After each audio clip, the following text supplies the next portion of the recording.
Imagine peacefully attending a mass at your local church, only for it to turn into a scene of chaos and fear. This is exactly what happened at St. Joseph's Church in Singapore, where the congregation witnessed their beloved priest being attacked in front of their eyes. Today on 2230, we're diving into this shocking incident, unpacking every detail, and exploring what this means for our community. Stay tuned as we explore the aftermath, community responses, and ask for your thoughts on how Singapore can move forward in unity after such a harrowing event. The congregation attending a Saturday Mass at St. Joseph's Church along Upper Bukit Timah Road, Singapore, faced a shocking moment when the parish priest, 57-year-old Father Christopher Lee, was stabbed by an assailant. This incident occurred on November 9, and it has since shaken the entire community. Father Lee, who has been serving as the parish priest of the church, was attacked while celebrating the 5:30 p.m. Mass. The assailant, identified as a 37-year-old Singaporean Sinhalese, was armed with multiple weapons, including a foldable knife used in the attack. Let's discuss how this unfolded, and don't forget to leave your comments on what should be done to enhance security in our places of worship. Members of the congregation, along with the Archdiocesan Emergency Response Team, acted swiftly to subdue the attacker and prevent further harm. Imagine the courage it took for parishioners to react in such a situation, risking their own safety to protect others. What would you have done in their position? Let us know in the comments below. The assailant was eventually handed over to the authorities, and Father Lee was conveyed to the National University Hospital, where he was reported to be in stable condition, with his injuries thankfully not life-threatening. He was conscious when he was sent to the hospital and is now under medical care.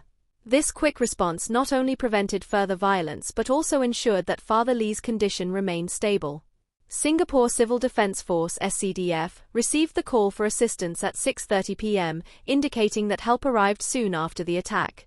Meanwhile, Law and Home Affairs Minister K. Shanmugam revealed that the attacker was a Singaporean of Sinhalese descent, who had previously declared his religion as Christian. He also had antecedents for serious hurt and drug-related offences. What might have driven him to act in such a violent manner? Was it premeditated or a spur of the moment? At this point, the motivation remains unclear, and the investigation is ongoing. Authorities have assured the public that more information will be released once the facts are verified. The Singapore Police Force (SPF) does not currently suspect terrorism to be a motive. Still, as a precaution, the attacker will be undergoing psychiatric evaluation. Do you think incidents like these are indicative of underlying mental health issues in society, and if so, how can we do better as a community? During a media briefing early Sunday, SPF disclosed that 5 weapons were found on the suspect, indicating possible intent to cause further harm. 2 brave men from the congregation who helped disarm the suspect were awarded the SPF's Public Spiritedness Award for their quick and selfless actions.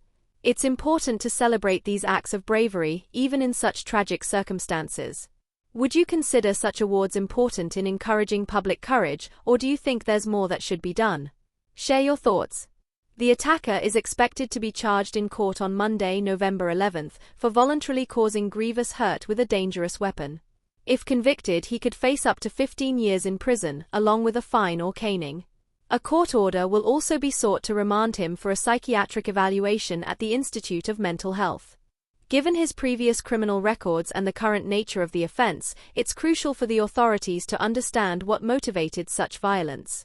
In response to the attack, various prominent figures expressed their dismay and called for unity.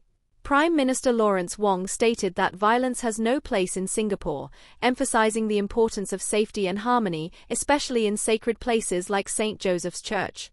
Minister for Culture, Community and Youth Edwin Tong echoed these sentiments, reiterating that such acts of violence have no place in any part of Singapore, especially not in places of worship. Cardinal William Goh, the Archbishop of Singapore, also shared a pastoral message expressing deep shock and sadness over the incident, highlighting his concern about the potential psychological impact on those present, especially children. He called for prayers for Father Lee, for the attacker, and for the witnesses of this tragic event. How do you think we, as a society, can prevent such events from happening again? Let us know your thoughts. In addition to governmental voices, religious groups also spoke out, with the Interreligious Organisation (IRO) of Singapore strongly condemning the attack. They expressed their solidarity with the Catholic community and reiterated the importance of interfaith compassion and social cohesion. Such an incident calls for deep reflection, both on how we can safeguard our sacred spaces and how we can ensure that all members of society feel secure and respected. The IRO's words also remind us of the need for compassion and unity in the face of violence, values that define us as Singaporeans. We'd love to hear your thoughts on this tragic incident. What measures can be taken to enhance the safety of our religious institutions? And how can we foster a more inclusive and understanding community to prevent such incidents from recurring? Please share your thoughts in the comments below. Also, if you found this report insightful, don't forget to like, share and subscribe to 2230. Your support helps us bring you more in-depth news and fosters a community where we discuss issues that truly matter.